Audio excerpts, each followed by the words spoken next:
జనసేన ఉద్యమి కార్యక్రమంలో పవన్ కళ్యాణ్ గారు కొన్ని కీలకమైనటువంటి వ్యాఖ్యలు చేయడం జరిగింది. ఈరోజు ఆ వ్యాఖ్యల గురించే మనతో విశ్లేషించడానికి ప్రముఖ రాజకీయ విశ్లేషకులు పురుషోత్తం రెడ్డి గారు మనతో ఉన్నారు. ఆయనతో మాట్లాడదాం. నమస్తే పురుషోత్తం రెడ్డి గారు. నమస్తే సార్ గారు. సార్, పవన్ కళ్యాణ్ గారు నిన్న మాట్లాడుతూ పక్కనే ఉన్నటువంటి తమిళనాడు రాష్ట్రంలో విజయ్ గారి గెలుపు గురించి ఆయన ప్రస్తావించడం జరిగింది. నాకు కొంతమంది ఈ మధ్య సలహాలు ఇస్తున్నారు, మీరు కూడా అలా చేసి ఉంటే వాటికి సీఎం అయి ఉండేవాళ్ళు, మీరు కూడా అలాగే విజయ్ లాగా వెళ్ళి ఉండాల్సింది ఎలక్షన్స్ కి అని చెప్పి సలహాలు ఇస్తున్నారు. ఊళ్ళో పెళ్లికి అదేదో హడావిడి అన్నట్లు చేస్తున్నారు, అక్కడ పరిస్థితులు వేరు ఇక్కడ పరిస్థితులు వేరు అంటూ ఆయన కొంత ఎక్స్ప్లెనేషన్ ఇస్తూ వచ్చారు. సో ఈ వ్యాఖ్యలు దేనికి సంకేతం? నెక్స్ట్ మరలా ఆయన సింగిల్ గా వెళ్లే అవకాశాల గురించి ఏమీ ఆలోచించట్లేదా? కూటమితోనే కలిసి ఉంటారా? ఈ విమర్శలు వైసీపీనా లేదంటే జనసేనలోనే ఆయనకు సలహా ఇస్తున్నటువంటి వారి గురించా? ఏమనుకోవాలి? చరణ్ గారు, బేసిక్ గా ఒంటరిగా పోతారా జంటగా పోతారా అనేది కాదు ఇంపార్టెంట్. అంటే ఒంటరిగా పోతేనే ప్రత్యామ్నాయం కాదు, కలిసి కూడా రాజకీయాలు చేయొచ్చు. ఇప్పుడు విజయ్ గారు కలిసే కదా రాజకీయాలు చేస్తున్నాడు. ఎలక్షన్ లో ఒంటరిగా పోయాడు, అవసరం కొద్ది పొత్తు పెట్టుకోలేదా? పొత్తు పెట్టుకోకూడదు, తప్ప. జగన్ గారి పార్టీ వైఎస్ఆర్ కాంగ్రెస్ పార్టీ సింహం సింగల్ అంటుంది కాబట్టి దాన్ని తీసుకోవడం కాదు. వైసీపీ కూడా తెలంగాణలో ఖమ్మం ఎన్నికల్లో సిపిఎంతో పొత్తు పెట్టుకుంది. ఇక్కడ ఒంటరి అనేది పాయింట్ కాదు, నేను ప్రత్యామ్నాయం. ప్రతి రాజకీయ పార్టీకి ఒక గోల్ ఉంటుంది. ఇప్పుడు వామపక్షాలు ఉన్నాయి, ఒక ఎమ్మెల్యే కూడా లేరు, వాళ్ళకు కూడా ఒక గోల్ ఉంది, ప్రత్యామ్నాయం. అంతవరకు కలిసి రాజకీయాలు చేస్తారు. మీ గోల్ ఉందా లేదా అనేది పంచాయతీ. ఈరోజు ఒక సీటు కూడా లేని వామపక్షాలకు కూడా ఒక గోల్ ఉంది, ఈ దేశంలో విప్లవం తేవాలని, ఈ దేశంలో ఢిల్లీలో అధికారం రావాలని. ఎప్పుడు వస్తారంటే ఎప్పుడైనా రావచ్చు. అప్పటి వరకు ఎత్తులు పై ఎత్తులు రాజకీయాలు, పొత్తులు. తెలుగుదేశంతో పొత్తు పెట్టుకున్నారు, కాంగ్రెస్ తో పెట్టుకున్నారు, మీతో పొత్తు పెట్టుకున్నారు. పొత్తు పెట్టుకోలేదా? 8 మందితో పెట్టి ఎప్పుడు వామపక్షాలు ఊరితో ఒకరితో పొత్తు పెట్టుకుంటాయని విమర్శ ఉంది. అట్లాంటి విమర్శ ఉన్న పార్టీలు కూడా ఒక గోల్ ఉంది. అసలు మీ గోల్ ఉందా అని పంచాయతీ. నేను తెలుగుదేశం పార్టీతో వ్యూహాత్మకంగా పొత్తు పెట్టుకున్నా, మనకంటూ ఒక గోల్ ఉందని చెప్పండి చూద్దాం. ఓకే, 15 ఏళ్ళు 20 ఏళ్ళు ఉండండి. 15 ఏళ్ళు చంద్రబాబు గారితో పొత్తు పెట్టుకోవడం ద్వారా మనం ఎదుగుతాం, ఆ తర్వాత మనమే ప్రత్యామ్నాయం అవుతాం అని చెప్పదలుచుకున్నారా? చెప్పండి. కానీ ఇక్కడ పంచాయతీ ఏంటంటే మీ గోల్ ఏంటని. ఆ గోల్ లేకపోవడం, గోల్ గందరగోళం ఉండడం, ఇది కదా పంచాయతీ. ఈ పంచాయతీకి సమాధానం చెప్పకుండా ఇతర మాట్లాడితే లాభమే ఉంది. మొదటి అంశం. రెండో అంశం, వారు ఎవరిని అవమానిస్తున్నారు, ఎవరిని అనుమానిస్తున్నారు నాకు అర్థం కావట్లా. ఆంధ్రప్రదేశ్ ప్రజలు ఆయనకు అర్థం కావట్లేదా? ఆయన ఆంధ్రప్రదేశ్ అర్థం కావట్లా. ఆయనకు అర్థం కావట్లా. ప్రజలు ఒక దశ దాటి ఏం చెప్పారు? ఆంధ్రప్రదేశ్ ప్రజల చైతన్యాన్ని ప్రశ్నిస్తున్నాడు. ఆయన చైతన్యం లేదంటున్నాడు. అంటే తాను ప్రత్యామ్నాయంగా నిలబడతానని నిలబడలేక చెతికిలబడి రాజకీయాలు చేయకుండా, దానికి కారణం ఎవరు అంటే మీరు ఓట్లేసే జనం, జెండాలు మోసే కార్యకర్తలు. అంటే మీరు బాగలేదు కాబట్టి నేను ఒంటరిగా పోటీ చేయట్లా, నేను నిలబడట్లా, నేను బలహీనమైన, నాకు నా ఓపిక లేదు, నాకు నమ్మకం లేదు, అది కాదు కారణం. నువ్వు బాగలేదు. అక్కడ ఇంటర్వ్యూ చేస్తున్న చరణ్ గారు బాగలేదు, నేను బాగా మాట్లాడటం లేదో నాకు అనవసరం. మీరు బాగలేదు కాబట్టి నేను బాగా మాట్లాడట్లేదు. నేను మాట్లాడడానికి మీరు బాగుండేదానికి సంబంధం ఉంది. నెట్ బాగుంటే సరిపోతుంది కదా. కాబట్టి ఆయన బలహీనతలను కప్పిపుచ్చుకునే ప్రయత్నం చేస్తున్నాడు. ఆంధ్రప్రదేశ్ చైతన్యం తెలంగాణ చూసి నేర్చుకోవాలంటే ఏం నేర్చుకోవాలి? తెలంగాణ ప్రజలు రాష్ట్ర విభజన సమయంలో విభజించిన కాంగ్రెస్ కన్నా విభజన కారణమైన బీఆర్ఎస్ని గెలిపించింది. అదొక చైతన్యం. ఆంధ్రప్రదేశ్ ప్రజలు చైతన్యం ప్రదర్శించలేదా? 2014 ఎన్నికలు వచ్చే సమయానికి తెలుగుదేశం పార్టీ చాలా చోట్ల డిపాజిట్ కోల్పోయింది.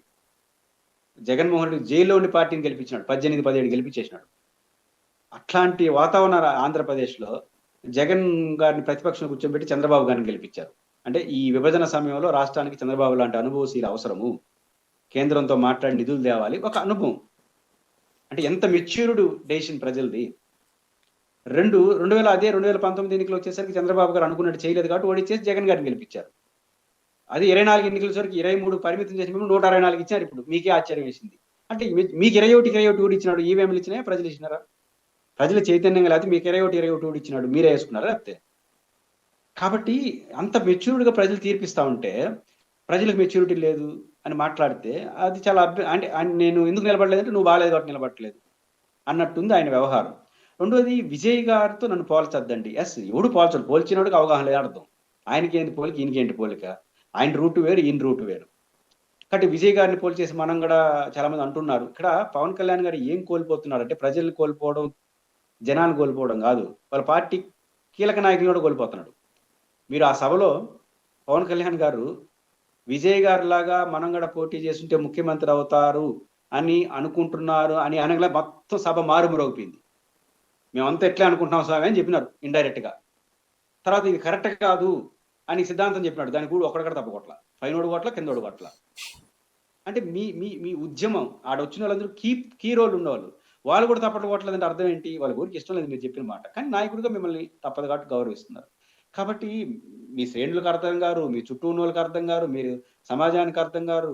మీరు అర్థం కాకుండా జనాన్ని మాట్లాడడం అనేది సరైనది కాదు. ఖచ్చితంగా పవన్ కళ్యాణ్ గారి మీద వచ్చిన ఈ ఒత్తిడి ఆయన ఆడ వేరు, ఈడ వేరున్నారు. వేరే చెప్పుండొచ్చు కదా! ఆడ ఏరు వేరేందో, ఈడ వేరేందో. ఆడ 2 ప్రధాన పార్టీలు, ఈడ 2 ప్రధాన పార్టీలు. ఇన్ని రోజులు కథలు చెప్తున్నారు. ఏమని? మనకు డబ్బులు లేవు, కేడర్ లేదు, సైన్యం లేదు. అవన్నీ మాట్లాడారు. అవన్నీ లేకుండా ఆయన గెలిచినాడు. వీరన్న 175 గెలిచి తిరిగినాడు. ఆయన 34 తిరిగినాడు. ఆయన ఫోటో పెట్టుకొని గెలిచి కూర్చున్నారు. ఆడ 2 పార్టీలే. ఆయనకి డబ్బులు లేవు. ఒక చోట రూపాయి గడియల. మీరన్నా చాలా మంది డబ్బులు ఇచ్చి మీతో వచ్చినందరూ అన్ని పార్టీలు తిరిగి వచ్చినారు. వాళ్ళు డబ్బులు ఇచ్చారు. పర్వాలేదు బాగానే ఇచ్చారు. మీ పార్టీ వాళ్ళను. వాళ్ళు డబ్బు రూపాయి ఇలా విజయ్ పార్టీ వాళ్ళు. కాబట్టి ఇప్పుడు ఇన్ని రోజులు కారణాలు ఏమని అవన్నీ కారణాలు తప్పని తమిళనాడు నిరూపించి అందువల్ల ఏరే కారణాలు ఉంటాడు. ఆ కారణాలు చెప్పడు. నాకు అర్థమయ్యేది ఏంటంటే ఆయన సుదీర్ఘకాలం పాటు తెలుగుదేశంతో ఉండదలుచుకున్నారు. ఆయన ఒంటరిగా ప్రత్యామ్నాయ రాజకీయాలు చేస్తానన్న నమ్మకం ఆయనకి లేదు. సుదీర్ఘకాలం ఓపిక బట్టే ఓపిక లేదు. 2 ఆయనకు ఒకే ఒక దాంట్లో కన్స్ట్రక్టివ్ ఉన్నాడు. అదేంటంటే జగన్ వ్యతిరేకించే దాంట్లో. పార్టీ పెట్టినప్పటి నుంచి ఈ రోజు వరకు జగన్ వ్యతిరేకత జగన్. కాబట్టి జనసేన పార్టీని జగన్ వ్యతిరేక పార్టీని పెట్టుకోవడం బెటర్. ఆ స్థాయిలో ఆయన ఉన్నాడు. ఆ ఒక్క విషయంలో మాత్రం కన్స్ట్రక్టివ్ ఉన్నాడు. ఎవ్వరు తల వంచట్లా ఆయన అట్లే ఉన్నాడు. కాబట్టి జగన్ గారికి ఒంటరిగా పోటీ చేస్తాడు. జగన్ గారు వ్యతిరేకించారు నేను ఉపయోగపడతానని పడుతున్నాడు. సార్ ఇంకొక చిన్న ప్రశ్న. ఇప్పుడు ప్రజెంట్ ఉన్నటువంటి సిచ్యువేషన్ గమనిస్తే, పవన్ కళ్యాణ్ గారి వ్యాఖ్యలు గమనిస్తే, టీడీపీ చంద్రబాబు తర్వాత లోకేష్ ని ప్రొజెక్ట్ చేయాలనేటువంటి ఆలోచనలో చాలా గట్టిగా ఉంది. లోకేష్ ని సీఎం సీట్లో కూర్చోబెట్టాలనే ఆలోచన ఉంది. చాలా మంది విశ్లేషకులు చెప్పేది ఏంటంటే ఈ టర్మ్ లోనే చంద్రబాబు తప్పుకుని లోకేష్ ని సీఎం సీట్లో అట్లీస్ట్ లాస్ట్ 2 years అయినా కూర్చోబెడతారు అనేది ఒక ఆలోచన. వీటన్నింటికి జనసేన నుంచి అబ్జెక్షన్ లేకుండా లైన్ క్లియర్ అయినట్టే అన్నట్లుగానే మనకు కనిపిస్తున్నటువంటి పరిస్థితి. ఇదే జరిగేటువంటి అవకాశం ఉందా? ఇదే జరిగితే జనసేన నాయకులు పవన్ కళ్యాణ్కి సపోర్ట్ చేస్తారా? ఆయన సీఎం సీట్లో కూర్చోవాలని ఒక సామాజిక వర్గం చాలా గట్టిగా కోరుకుంటుంది. ఇదంతా జనసేనకి నెగిటివ్ అవ్వదా? జగన్ గారు ఇక్కడ లోకేష్ గారు సీఎం కాకపోవడానికి వాళ్ళ వ్యూహాలే తప్ప పవన్ కళ్యాణ్ గారు ఏమనుకుంటున్నారు, బీజేపీ ఏమనుకుంటున్నారు ఆలోచన కూడా చేయట్లేదు Telugu Desam party. Okay. Telugu Desam party జనానికి భయపడతా ఉంది, జనసేనకు కాదు. చాలా మంది జనసేన అధినేత 15 ఏళ్ళు చంద్రబాబు నాయుడు గారిని అన్నాడంటే ఈయన వద్దన్నాడని అర్థం అని చాలా మంది అర్థాలు తీస్తున్నాడు. తెలుగుదేశం పార్టీ లోకేష్ని వెంటనే సీఎం చేద్దామని జనానికి భయపడతా ఉంది. ఏమని? చంద్రబాబు నాయుడు గారి నాయకత్వంలో ప్రభుత్వం వస్తుందని కదా ఓట్లు వేసినారు. ఆయన యాక్టివ్ గానే ఉన్నాడు. మధ్యలో ఎందుకు మార్చాల్సి వస్తే రాంగ్ ఫీడింగ్ వెళ్తుందేమో, అది లోకేష్ భవిష్యత్తుకి నష్టం వస్తుందేమో ఇట్లా ఆలోచిస్తున్నారు. మన లాభ నష్టాలు తూకం వేసుకుంటున్నారు. లోకేష్ గారిని ఇప్పుడు ముఖ్యమంత్రిని చేస్తే వచ్చే లాభం ఎంత, నష్టం ఎంత, లోకేష్ గారికి ఎదుగుదలకి ఎట్లా ఉపయోగపడుతుంది లేదు. ఈ తూకం వేసుకొని వాళ్ళు తర్జన భర్జన పడుతున్నారు తప్ప ఈ తూకం వేసుకున్న తర్వాత ఏం పర్వాలేదు అనుకుంటే రేపు తెల్లారుతున్న ముఖ్యమంత్రిని చేస్తారు. జనసేనకాయలు భయపడతారు, జనానికి భయపడుతున్నారు. రెండు జనసేన ఏం చేయగలుగుతుంది? 134 వాళ్ళకు ఉన్నాయి. ఇక్కడ జనసేన మనకు ఇప్పుడు 15 అన్నాడు. 15 ఏళ్ళు చంద్రబాబు గారు అంటున్నారంటే లోకేష్ గారిని అనడానికి ఆయనకి ఏమి ఇబ్బంది ఉందో. వాళ్ళు పెద్ద పార్టీ అంటే వాళ్ళు ఉంటారు. సింపుల్ లెక్క చెప్తాడు. వాళ్ళు 134 ఉన్నారు, మన 21 కదా అంటాడు. ఎవరు నొప్పించాలి ఆయన? కాబట్టి బేసిక్ గా పవన్ కళ్యాణ్ గారి అభ్యంతరం ఏమి ఉండదు.